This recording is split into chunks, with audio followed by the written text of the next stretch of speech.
Hi, welcome to Lord of Anime Recaps. In this video, we will be taking a look at the first 4 episodes of the series, Cyberpunk Edgerunners. In a society consumed by body modification and technology, where these enhancements grant both beauty and extraordinary abilities, David, an ordinary boy, seeks revenge for his mother's death. Can he navigate this world of enhancements and avenge his mother, or is he destined to share her tragic fate? Before we begin, be sure to subscribe and hit the bell icon so you don't miss the next episodes. In the futuristic dystopia of Night City, where advanced technology and body modifications are the norm, the episode kicks off with James Norris showcasing the capabilities of his Sandavistan, a military-grade implant that enhances strength, speed and reflexes, providing him with a virtually invincible body.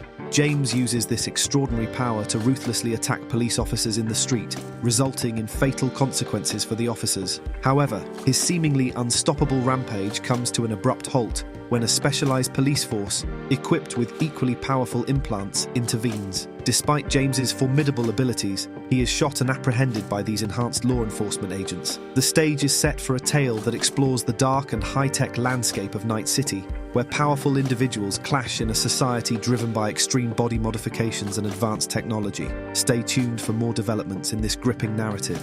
In the next scene, we are introduced to a boy named David, who lives with his mother Gloria. Despite having financial difficulties, Gloria sends David to the elite Arasaka Academy because she wants him to attend the best academy in the Night City. Their economic condition is so bad that they don't have funds to refill the washing machine. David needs to continue attending his classes at Arasaka Academy, but in order to do so, he needs an update, which he cannot afford. He informs Gloria that he will handle the update and requests that she recharge the washing machine. At school, he modifies his headset with a software to avoid paying for the licensed update. Instead of legally upgrading his cyberware by paying money, David illegally upgrades it. As a result, David's illegal modifications to his cyberware end up crashing the school system. Later, David and Gloria are summoned by the principal to his office. Initially, the principal queries Gloria about David's unauthorized software update and mentions that restoring the system was expensive. Since the principal suspects that the mother-son are struggling financially, he advises Gloria to transfer her son to a different school.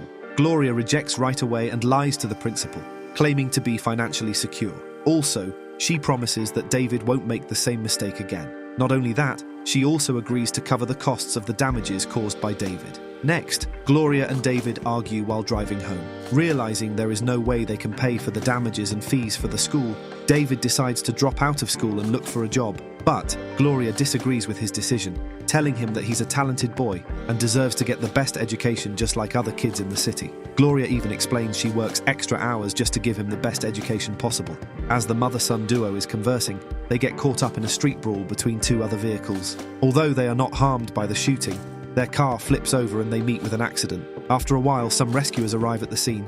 Turns out those rescuers are corrupt and would only help those on their client list. David somehow manages to get his mother to a cheap hospital because she is seriously injured, while he has just minor injuries. In order to get some money for his mother's treatment, David goes home and finds out that Gloria has several bank accounts and has been saving money in all of them. He manages to access Gloria's savings account to pay her medical bills. However, the savings aren't enough to cover the apartment's rent. While looking for money, David discovers that Gloria took the military-grade Sandavistan implant from the man who was arrested at the beginning of the episode. In the next scene, David is assaulted by one of his classmates, Katsuo. Katsuo tells David to drop out of school because he is poor and a misfit among other students who come from wealthy families. It infuriates David when Katsuo implies that Gloria must be involved in some illegal work to pay for such a prestigious school. The bully Katsuo then hits David until he bleeds. Later, David receives a call from the hospital and, to his dismay, Gloria is no more. At the hospital, the doctor informs David that although the operation was successful, she died after her vitals suddenly dropped. Devastated, David returns home, where he gets a call from Katsuo, who badmouths Gloria once again. Hence, David meets Doc, a local medical practitioner who can install cybernetics prosthetics and a black market seller. There, David requests Doc to install the Sandavistan implant in his body.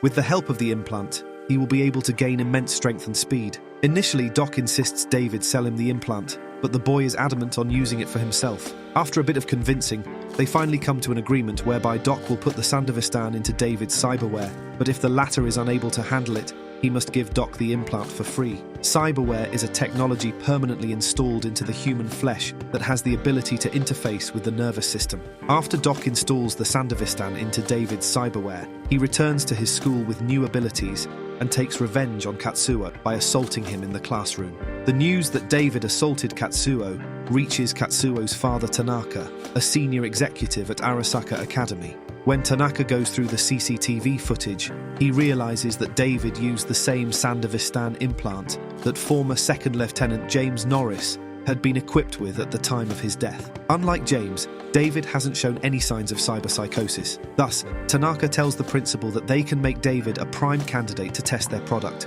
As David has been expelled from school, Tanaka asks the principal to lure him back with promises of financial aid. Meanwhile, David wanders aimlessly through the night city.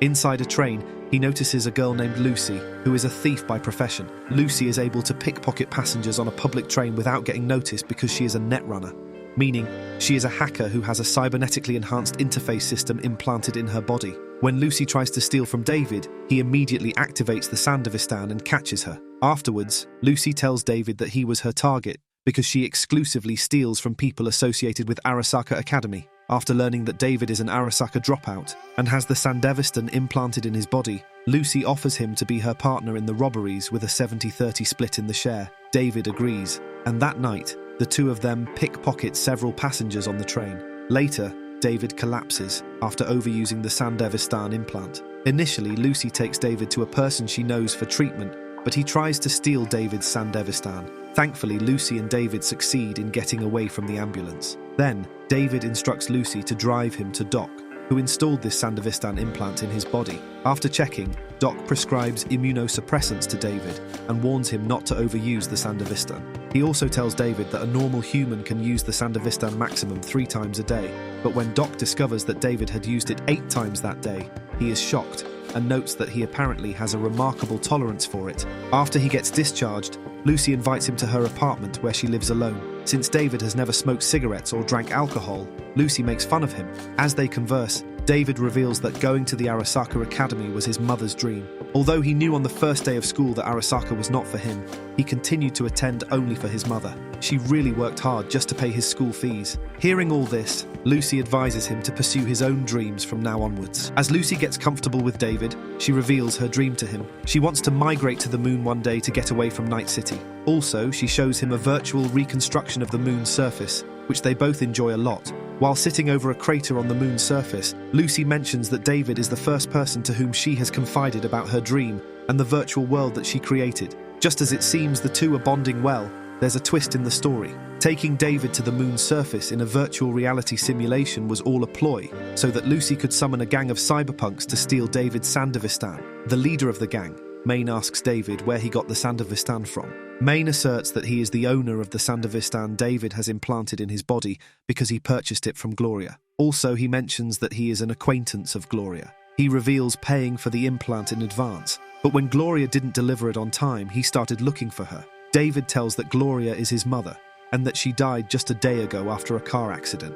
With this information, Maine realizes that Gloria's death prevented her from bringing him the Sandevistan. However, instead of giving the Sandevistan to Maine, David offers to work for him and demonstrates how compatible he is with the implant. He uses the implant twice in front of Maine and his gang. As Maine is intrigued, he decides to give David a chance just because he wants to honor his friendship with Gloria. Later, David returns home because he no longer trusts Lucy and is disappointed that she lied to him. The next day, David meets with Maine's gang, whose members are Kiwi, Dorio, and Pilar. Maina tells David that they are going to steal the navigation data from Maxim, who is Arasaka's driver.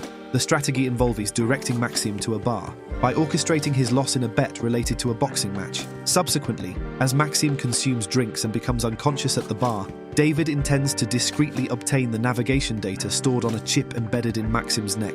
Once acquired, David plans to pass the chip to Dorio, who will efficiently duplicate the navigation data. Following the successful copying process, David will carefully return the chip to its original place on Maxim's neck.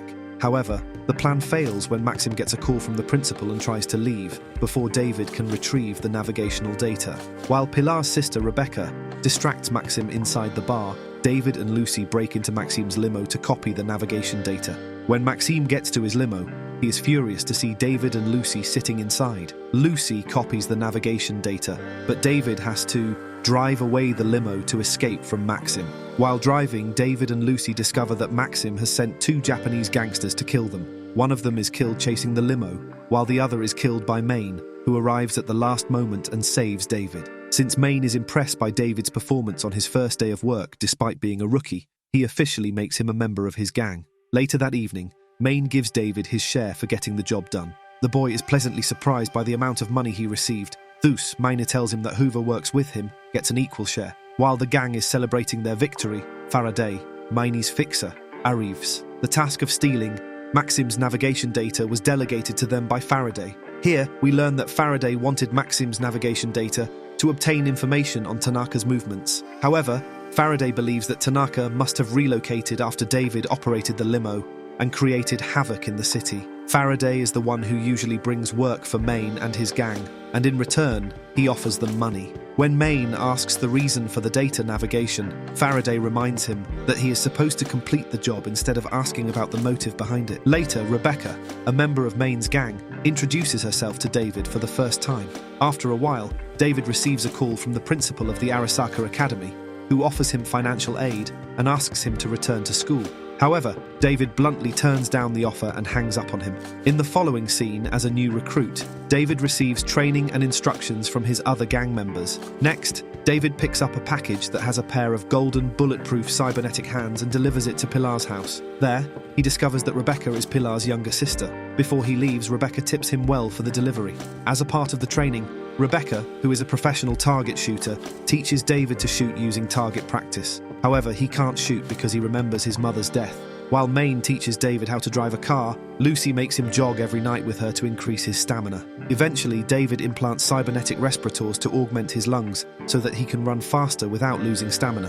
While jogging, David learns that Lucy is a talented netrunner, but other than that, he doesn't know anything about her past. In addition to taking lessons and training, David continues to participate with the gang in several jobs. He helps his gang take down a gang of scavengers and rescues Rebecca from another gang. Also, he helps Lucy with her pickpocketing. In the following scene, David and Maine sit and talk. Meanwhile, Maine gives David a gun and tells him to keep it with him for backup because he can't always rely on the Sandevistan. As they converse, David confides in Maine about his feelings for Lucy.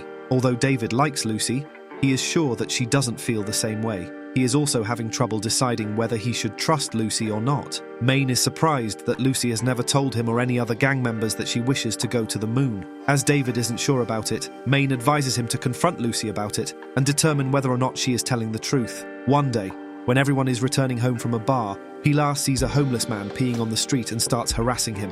When Pilar notices that the homeless man has cybernetic genitals, he starts making fun of him. Unfortunately, it turns out that the homeless man has cyberpsychosis and suddenly kills Pilar with a concealed gun. Enraged, Pilar's sister Rebecca starts shooting the cyberpsycho, but Maine tries to stop her. When the cyberpsycho sets his sights on Lucy, David activates the Sandevistan, swiftly incapacitating him. While checking on Lucy's well-being, the cyberpsycho regains his footing, aiming his gun at David. In the nick of time, Maine intervenes, delivering a decisive decapitation, and Rebecca follows up with a shot to the head. As Maine and Kiwi stay behind to handle the aftermath of the cyberpsycho's rampage, David escorts a bleeding Lucy to the dock for urgent medical attention. Later that night, David drives Lucy to her home where they talk. When Lucy tells him that she never lied to him about her dream of going to the moon, David believes her. Therefore, he promises Lucy to take her to the moon one day. At the end of the episode, Lucy and David kiss. When she asks him to promise that he will not die for her, he agrees.